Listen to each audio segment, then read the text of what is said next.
नमस्कार। आज हमारी चर्चा का विषय है महाराष्ट्र में ट्रेलर फिल्म बाकी है। मैं हूं आपके साथ रविंद्र सिंह।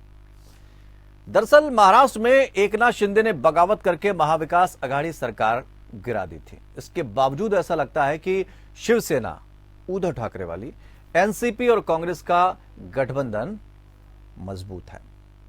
महाराष्ट्र के विधान परिषद चुनाव में महाविकास आघाड़ी ने 2 सीटों पर जीत हासिल की है, तो बीजेपी को सिर्फ 1 सीट पर जीत मिली है। वहीं नासिक में निर्दलीय उम्मीदवार को जीत मिलने से 5 सीटों में बीजेपी सिर्फ 1 ही सीट पर सिमट गई। बीजेपी को सबसे बड़ा झटका नागपुर में लगा है। नागपुर इस समय महाराष्ट्र के डिप्टी सीएम देवेंद्र फडणवीस और केंद्रीय मंत्री नितिन गडकरी का इलाका है। उसके बावजूद यहां उसे हार का सामना करना पड़ा। भारतीय जनता पार्टी के ज्ञानेश्वर महात्रे को कोंकण मंडल शिक्षक निर्वाचन क्षेत्र से विजयी घोषित किया है। नासिक स्नातक निर्वाचन क्षेत्र से निर्दलीय प्रत्याशी सत्यजीत तांबे विजयी रहे। उन्होंने एमवीए समर्थित निर्दलीय उम्मीदवार शुभांगी पाटिल को हराया है। नागपुर मंडल शिक्षक सीट पर बीजेपी समर्थित उम्मीदवार को विपक्षी महाविकास आघाड़ी के हाथों हार का सामना करना पड़ा। अधिकारियों ने बताया कि एमवीए समर्थित उम्मीदवार सुधाकर अडवाले ने अपने निकटतम प्रतिद्वंदी नागोराव गनार को हराकर नागपुर शिक्षक निर्वाचन क्षेत्र से जीत हासिल की। बीजेपी समर्थित निर्दलीय प्रत्याशी गनार इस सीट से मौजूदा एमएलसी हैं। नागपुर उप मुख्यमंत्री देवेंद्र फडणवीस और केंद्रीय मंत्री नितिन गडकरी का गृह जिला है। आपको बता दें कि विधानमंडल के उच्च सदन की सभी 5 सीटों के लिए मतदान 30 जनवरी को हुआ और मतगणना गुरुवार सुबह हुई। बीजेपी उम्मीदवार महात्रे को मुख्यमंत्री एकनाथ शिंदे की अगुवाई वाली पार्टी बाला साहेबांची शिवसेना का समर्थन प्राप्त था, जिन्होंने कोंकण सीट पर एमवीए समर्थित उम्मीदवार बलराम पाटिल को हरा दिया। कोंकण शिक्षक निर्वाचन क्षेत्र के परिणामों की घोषणा करने वाले रिटर्निंग ऑफिसर और डिविजनल कमिश्नर महेंद्र कल्याणकार ने कहा कि महात्रे को 20,683 वोट मिले, जबकि पाटिल को 10,997 वोट मिले। औरंगाबाद शिक्षक निर्वाचन क्षेत्र में राष्ट्रवादी कांग्रेस पार्टी यानी राकापा के उम्मीदवार विक्रम काले ने जीत दर्ज की। 1 सीट पर बीजेपी को जीत हासिल हुई, 4 अलग चली गई। अब ऐसे में सवाल ये उठ रहा है कि कहा यह जा रहा है कि ये एक ट्रेलर है भारतीय जनता पार्टी के लिए, पूरी पिक्चर अभी बाकी है। ये बात असल में कितनी सही है, इसको हम समझने की कोशिश करेंगे। हालांकि सरकारें जब अपने अपने उम्मीदवारों को उतारती हैं तो अपने अपने दावे भी करते हैं। क्या छोटे चुनाव से ये हम माने कि ऊपर के जो चुनाव हैं वो प्रभावित होते हैं? जैसा कि कहा जाता है कि अगर हम और नीचे स्तर पर चले जाएं, ब्लॉक के जो चुनाव होते हैं उसको लेकर क्या हम आगे की तस्वीर देख सकते हैं? लेकिन यहां पर विधान परिषद की बात कही जा रही है। मजबूत स्थिति में असल में कौन नजर आ रहा है, या इस चुनाव से हम ये मान लें कि भारतीय जनता पार्टी कमजोर हो रही है? असल में इसी को हम समझने की कोशिश करेंगे कि ट्रेलर है ये फिल्म क्या बाकी है। 2 खास मेहमान हमारे साथ जुड़े हुए हैं। संदीप दुबे, नेता भारतीय जनता पार्टी, और मुकलेश शेख, नेता एनसीपी, हमारे साथ इस वक्त जुड़े हुए हैं। और विजय कृष्ण, नेता शिवसेना, हमारे साथ थोड़ी देर के बाद जुड़ेंगे। जैसे ही जुड़ते हैं हम उनकी तरफ भी रुख करेंगे। लेकिन यहां हम संदीप दुबे से शुरुआत करना चाहेंगे। संदीप जी युवा चेहरा है, मुस्कुराते रहते हैं। मुकलेश जी थोड़ा धाकड़ टाइप के लगते हैं, हो सकता है कि जबरदस्त तरीके से प्रोटेस्ट करते या जवाब देते हुए नजर आए। और उसके बाद विजय कृष्ण जी से भी जब रूबरू होंगे तो देखेंगे वो किस तरह से अपनी बातों को बेबाकी से रखते हैं। संदीप, आपसे ही आना चाहेंगे। आज चेहरा मुस्कुरा रहा है, ये असली मुस्कुराहट है या थोड़ा सा रहस्यमय है?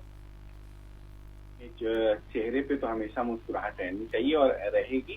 ये अपने व्यक्तित्व की निशानी है, किसी व्यक्ति के व्यक्तित्व की निशानी है। उसका चेहरा मुस्कुराता हुआ हो, ऐसा ईश्वर ने उसका चेहरा दे रखा तो उसमें उसकी कोई गलती नहीं। मैं सबसे बड़ी बात है जिस विषय पे हम लोग बात कर रहे हैं, हाँ। महाराष्ट्र में ये ट्रेलर या फिल्म विषय पे मैं देख रहा था, आपके यहाँ चल रहा था। देखिए, इस तरह के चुनाव होते हैं और चुनाव में हार जीत लगा रहता है। राजनीतिक पार्टियां अपने अपने तरीके से लड़ती हैं और जो लोग जीते हैं मैं उनको इसलिए कि मैं भारतीय जनता पार्टी का हूं, मैं उनको साधुवाद देता हूं कि उन्होंने मेहनत हमसे ज्यादा करी होगी। बेहतर ढंग से अपनी बात रखी होगी युवाओं के बीच, और वो जीत के आए हैं, तो इसके लिए उनको साधुवाद है। और ये कोई राजनीतिक लड़ाई नहीं है, ये एक वैचारिक लड़ाई है, और वैचारिक लड़ाई में हार जीत होती रहती है। हम अपनी कमी का मूल्यांकन करेंगे और आगे कोई भी चुनाव होगा, कोशिश होगी कि हम वो चुनाव जीते, हम हारे नहीं। अगर लेकिन यहाँ पर हार जीत की बात नहीं है ना संदीप जी, यहाँ पर हार जीत की ही सिर्फ बात नहीं है, साख की भी बात है। ऐसे हिमाचल की तरफ भी यही हुआ था, नड्डा साहब थे, अनुराग ठाकुर थे, उसके बाद भी आप चुनाव हार गए।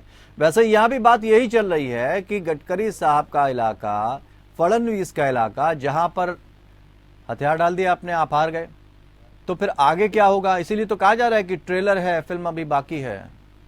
नहीं, ये ट्रेलर वगैरह कुछ नहीं। मैं एक बात बताऊं, भारतीय जनता पार्टी का कार्यकर्ता तो वंदे मातरम के नाम पे अपना सर्वोच्च जीवन दे देता है, और गडकरी जी और जो भी पार्टी के वरिष्ठ नेता हैं, इस चुनाव में उनका कोई रोल नहीं था, पार्टी ने कोई रोल असाइन भी नहीं करी थी। तो सबसे महत्वपूर्ण बात है, वो चुनाव महाराष्ट्र के मुख्यमंत्री जी और उप मुख्यमंत्री जी के नेतृत्व में हुआ, और वहां हार है तो हार हमने स्वीकार करी है। हार की बात ऐसी नहीं कि हम जिम्मेदारियां एक दूसरे पे थोपेंगे, वो सामूहिक हार है, और सामूहिक हार को स्वीकार करने में कहीं कोई दिक्कत नहीं है। और इसीलिए तो आपकी मुस्कुराहट से फिर एक बार आपसे कह रहे हैं कि देखिए, विपक्ष जो भी कहे, विपक्ष जो भी ताना मारे, हर किसी को लोकतंत्र में ताना मारने का अवसर आता है। आज अवसर जरूर हम मान सकते हैं विपक्ष के पास है, विपक्ष ताना मारेगी, लेकिन उस ताने से मैं इतना है कि हम इससे बहुत कुछ सीखने का हमें अवसर मिलेगा। इसीलिए शुरुआत में आपकी मुस्कुराहट की बात करी संदीप जी। हम बनाएंगे, ये तो ट्रेलर, अगर आपको लगता है कि ट्रेलर है और ट्रेलर हिट नहीं होगी, ये भी मैं आपको बता दूं, वहाँ पिक्चर चल रही है, तो पिक्चर हम बनाएंगे। जब अंतिम पिक्चर निकल जाएगी, दोबारा जब चुनाव होगा, आप देखेंगे महाराष्ट्र में हमारी पूर्ण बहुमत की सरकार दोबारा आएगी। ठीक है, बस इसीलिए मैंने कहा कि जो आपकी मुस्कुराहट है वो रहस्यमयी है क्या, कि इस हार के आप आगे का भी किस्सा देख रहे हैं कि चलिए ये तो हमने दे दिया, लेकिन आगे हम ले लेंगे, इसकी तरह देखा जाए। कंफ्यूज हो जाता है विपक्ष अक्सर। मुकेश जी, आपके पास आना चाहेंगे। ये जी नमस्कार, मैं राष्ट्रवादी पार्टी के मुंबई के एक छोटा सा कार्यकर्ता होने के नाते मैं इनका अभी बहुत बड़ी बात इन्होंने कह दी आपके चैनल के माध्यम से जी, कि नितिन गडकरी जी ने उसमें कोई काम नहीं किया है। क्या मैं पूछता हूं कि मोदी जी जो महाराष्ट्र पे आते हैं, नितिन गडकरी जी को नजरअंदाज किया गया है, इसका प्रूफ हो गया है। नितिन गडकरी जी संघ के परिवार के, और ये देवेंद्र फडणवीस साहब जो है डिप्टी सीएम है, और उसके बाद उसी नागपुर से आते हैं। उसी नागपुर में ये हार बार क्यों हो रहे हैं? कहीं ना कहीं बीजेपी में तालमेल ठीक नहीं है। दूसरे के घरों को झांकने वाले अपने घर पे झांके। हाँ, ये तो कह सकते हैं, लेकिन हमारा सवाल ये है मुकेश जी कि क्या आप इस जीत से एमवीए जो है वो आश्वस्त हो जाए कि आगे भी उससे जीत मिलेगी, या अभी और मेहनत करनी बाकी है? क्योंकि आपके अंदर खाने भी बहुत कुछ चल रहा है अभी। बिल्कुल हम दुरुस्त है, हमारे अंदर कोई नहीं। राजनीति में तो सब चीज देखिए, छोटा बड़ा सब सभी को लेके चलना पड़ता है, हर चीज को देख के चलना पड़ता है। हमारे लीडर शरद पवार साहब, अजीत दादा पवार, जयंत पाटिल साहब, सारे लोगों को आदेश जिस तरह दिया है, खरा उतरे हैं। और हमें खुशी है कि नागपुर जैसे ऐसे जगह पे अगर उम्मीदवार चुन के आते हैं, तो फिर नागपुर के अंदर देवेंद्र जी है, उसके बाद में नितिन गडकरी जी देश का बहुत बड़े लीडर है बीजेपी के। आज उनके अंदर तालमेल ठीक नहीं है, वो अपने घरों को दुरुस्त करें। हमारे जो एनसीपी और कांग्रेस और शिवसेना की जो महाविकास आघाड़ी है, वो बिल्कुल दुरुस्त चल रहा है। आगे देखिए होता है क्या। एक्चुअली बीजेपी भाजपा वाले घबरा चुके हैं अभी। उनको उम्मीद नहीं थी कि नागपुर में वो हार जाएंगे। सत्यजीत तांबे को भी उन्होंने मिसगाइड करके, कांग्रेस के जो अध्यक्ष था यूथ का, उनको मिसगाइड करके ले जाके उनको भी लॉलीपॉप देके, उसी तरह जैसे शिंदे साहब की सरकार में कुछ लोगों को 40 आमदार को ले गए, 10,000 इंडिपेंडेंट उम्मीदवार को, बच्चू कोड़ी जी के जो लोग देख लीजिए, जीत हार का मुकेश जी, जीत हार का ये असर होता है। संदीप जी आज सॉफ्ट है और आप बिल्कुल कड़क आवाज में, आप बिंदास होकर बात कर रहे हैं। विजय कृष्ण भी हमारे साथ जुड़ गए हैं शिवसेना की तरफ से। स्वागत करते हैं आपका विजय जी। आज तो मतलब जिस तरह की जीत हासिल हुई है यहाँ पर शिक्षक और स्नातक के चुनाव में, उससे क्या भविष्य की तस्वीर हम देख लें? क्या ये कहना उचित है कि ये ट्रेलर है, फिल्म अभी बाकी है, यानी आगे भी आप दो भी पछाड़ लगाते भारतीय जनता पार्टी को नजर आएंगे, या यहाँ भी आपको और मंथन करने की जरूरत है, क्योंकि अभी आप अंदर खाने पूरी तरह से जो गठबंधन की मजबूती होनी चाहिए वो नहीं है? क्या देखें, किस तरह से देखें इसे? आप देखना चाहिए पूरा भारत देश में हमारा सिस्टम जो है मल्टी पार्टी सिस्टम है। जब सत्ता में एक सरकार रहेगा वो कुछ तो कुछ एक 1 2 3 ऐसा शुरू होके वो लोगों का पालन करने का जो दायित्व वो भूल जाते हैं। इससे हमको क्या पता चलता है, सरकार के खिलाफ लोग रहते हैं। आज आप जब हम देखें तो ये सरकार में आके हमारा जो महाविकास आघाड़ी सरकार अच्छी तरह से चलते थे, उसको निकाल के जो लोग उन्होंने आया है, इसके आने के बावजूद 6 महीने हुए हैं, फिर भी अगर आप इस एमएलसी इलेक्शन में आप देखा तो 5 सीट आके बीजेपी के एमएलसी नहीं रहे, कोई निर्दलीय रहे हैं, और आके हमारा महाविकास आघाड़ी के 1 सीट हमको आए हैं, 2 सीट हमको आए हैं। इससे हमको पता चलता है वहां आके एंटी इंक्यूमेंसी सेटिंग हुआ है। आज अगर हम देखें तो कोई भी बिजनेसमैन आके ऊपर आना चाहिए, लेकिन जब आप देखें तो 2017 से 2023 है, इसमें एक 50 रुपए वाला शेयर आके 4000 बनता है, क्योंकि बीजेपी के साथ और नरेंद्र मोदी जी प्रधानी के साथ अदानी जी ने व्यापार किया है। आज लाखों लोगों के इन्वेस्टरों के पैसा 1 दिन में 4 दिन में गया है। मैं इसलिए कह रहा हूँ, ये आने वाले दिनों में ये सरकार जो चल रही है, शिंदे जी साहब बहुत कठिन तरह से प्रजा विरोध जो राजनीति कर रहे हैं, 2 3 4 लोगों को पैसा देने के लिए वो काम कर रहे हैं, और नाकाम होगा। इसलिए मैं कह रहा हूँ, ये एमएलसी इलेक्शंस आके ट्रेलर नहीं है, ये पतन आके वो पतन हो चुके हैं, पतन का चिन्ह है ये एमएलसी विक्ट्री आके शिवसेना और हमारा महाविकास आघाड़ी के। हाँ, लेकिन शिंदे के बारे में आप अगर ये कह रहे हैं तो हम फिर ये भी सवाल करेंगे कि उद्धव कितना मजबूत है, इस बात की भी जानकारी लेनी चाहिए। और अगर उद्धव कमजोर होते हैं तो महाविकास आघाड़ी में जो बाकी की 2 दल हैं आपके साथ जुड़े हुए, वो अपनी मजबूती की बात करेंगे और वो आप पे हावी होते नजर आएंगे, जैसे कि शिंदे पर भारतीय जनता पार्टी हावी हो रही है। उपचुनाव होंगे तो क्या होगा, 2 सीटों पर उपचुनाव होने वाले हैं, उसमें कितनी सीटें शिंदे को देंगे? संदीप, क्या जवाब देना चाहेंगे? क्योंकि अगर पटल पर चीजें रखी जाती हैं तो सारी चीजें देखी जाती हैं। ऐसा नहीं है कि कोई एक मामला सामने आता है और जनता उसके लिए आपको चुन लेती है या नकार देती है। बहुत सारे बड़े मुद्दे भी हैं जिसको लेकर छोटी छोटी जगहों पर या छोटे चुनाव जीत लिए जाते हैं। यहां पर आपने जब कहा कि गडकरी ने कोई विशेष योगदान नहीं दिया या फडणवीस ने कोई योगदान नहीं दिया, इसका मतलब इंटरेस्ट नहीं दिखाया, जबकि भारतीय जनता पार्टी तो इस बात के लिए जानी जाती है कि वो छोटे से छोटे चुनाव में भी बड़ा इंटरेस्ट दिखाती है और जीतने की कोशिश करती है, और बड़े बड़े नेता वहां उतर जाते हैं। तो ऐसा यहाँ क्यों नहीं हुआ? एक तो मैं अगर आपको ऐसा लग गया कि मैंने कहा कि गडकरी जी ने योगदान नहीं दिया, नहीं, मैंने ऐसा नहीं किया मुकेश जी। बाकी जो लोग कहें, विपक्ष का काम है बुराई करना। हाँ। उनकी आलोचना का मेरा काम है जवाब दे देना। हमारे यहाँ सामूहिक नेतृत्व है और हमारे यहाँ कार्यकर्ता पार्टी तय करती कि कौन कार्यकर्ता किस चुनाव में काम करेगा। यहाँ कोई नेता नहीं है, इसलिए जिसको जो जिम्मेदारी दी जाती है वो जिम्मेदारी बखूबी निभाता है। हर पार्टी के काम करने का अलग अलग तरीका है। जो लोग बीजेपी में नहीं है, वो जो बीजेपी को नहीं जानते, वो इस तरह की बातें करते रहते हैं। और मैंने कहा, किसी नेतृत्व को बदनाम करने की आवश्यकता नहीं है। यहाँ किसी की हार और किसी की जीत नहीं हुई। 3 चीजें बहुत निकल के आपके सामने। देखिए, मैंने तो न वहाँ अपने शिवसेना के किसी नेता की बुराई करी, न वहाँ अभी कांग्रेस के जो बड़े बड़े नेता हैं उनकी कोई बुराई करी। मैंने किसी की बुराई नहीं करी, मैं सिर्फ अपना पक्ष रखना चाहता हूँ। बाकी सारे प्रवक्ताओं ने हमारी पार्टी की बुराई करी, हमारी कुछ नीतियों की बुराई करी, हमारे नेताओं की बुराई करी। आज जरूरत ये नहीं है कि अगर ऐसे जब समय आज मौका है कहाँ आपके सामने बुराई करने का? नहीं है ना विपक्ष वहाँ कुछ है नहीं। देखिए, आज एक बात समझ लीजिए, कहीं का ईंट कहीं का रोड़ा, भानुमति ने कुनबा जोड़ा और जोड़ के एक विपक्ष आप बना लेते हो और लोगों को दिखता है, तो राजनीतिक वहाँ अस्थिरता रही है, इसको स्वीकार करने की जरूरत है।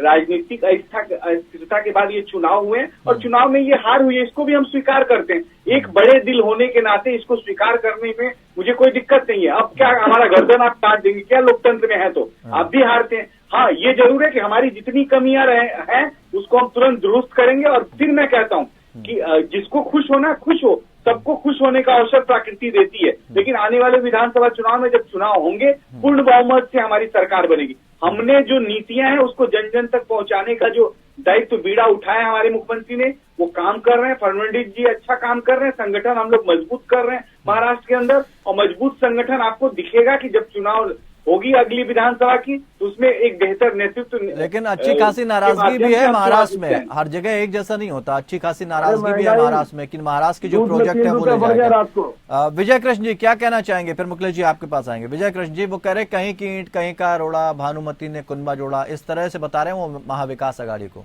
कि कोई तालमेल नहीं है आप लोगों में आपस में, बस राजनीतिक मजबूरी के चलते एक दूसरे के साथ बने हुए हैं, एक जीत हासिल कर ली, इतने खुश हो गए आप लोग। देखिए, एमएलसी इलेक्शन के छोटा विषय नहीं है। जैसा हमको लोकसभा में राज्यसभा लोकसभा है, ऐसा ही हमको विधानसभा और ये एमएलसी इलेक्शंस भी जो लेजिस्लेटिव भी है वो भी इम्पोर्टेंट है। इसमें कौन बैठते हैं? जो लोग विज्ञानी है, इंटेलेक्चुअल्स है, आज आके शिक्षक के संबंध से एक एमएलसी आ रहे हैं, वो वहाँ उस क्षेत्र में रहने से वहाँ विद्या व्याप्ति हम कैसा करें, सभी वर्गों में विद्या अभिवृद्धि हम कैसे करें, ये सब विषय वो करने के लिए कोशिश करते हैं। वहाँ वो लेजिस्लेटिव काउंसिल का अर्थ वो है कि जो इंटेलेक्चुअल्स है वहाँ रह के ये लेजिस्लेटिव असेंबली में जो लेजिस्लेटर्स है उनको सलाह दें, इसलिए ये रखा गया है, वो अच्छी बात है।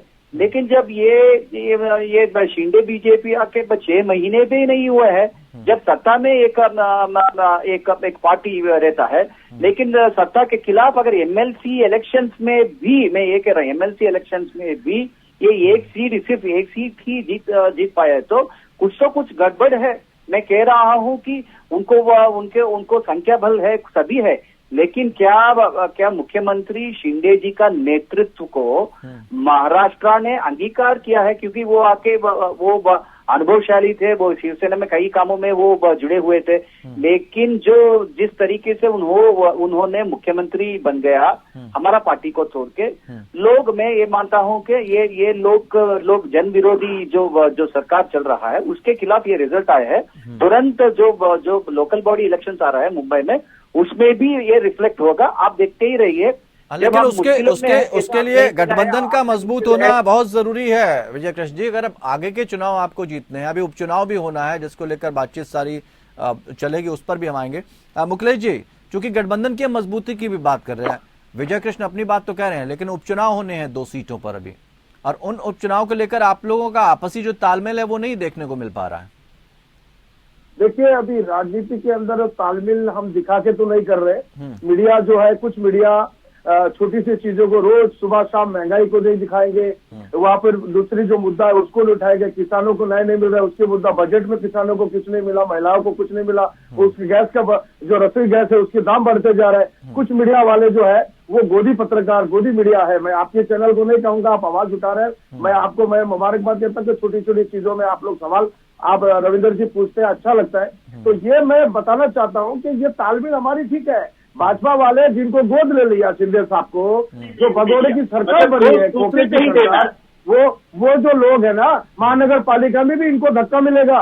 महानगर पालिका अगर हाथ से खसक जाएगी, भाजपा वाले जितने सीट लाए थे उतना सीट भाजपा को नहीं मिलेगी।